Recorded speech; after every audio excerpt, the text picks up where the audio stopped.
జీవితమంటే కల కాదు, అది కవులు రచించే కథ కాదు.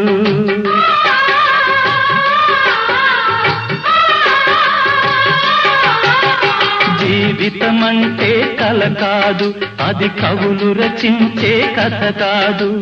కనుమరుగైనది సిరి కాదు, అది మనదని తలచుట సరికాదు. కుడి ఎడమైతే పొరపాటు లేదను నానుడి సత్యం కాదు, ఇది అందరికి అర్థం కాదు. ఓ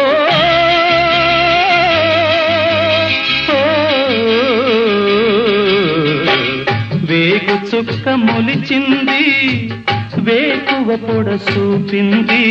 తూరుపు తెల్లవారక ముందే కాలం మాటేసింది, నా కళ్ళను కాటేసింది. కాలం మాటేసింది.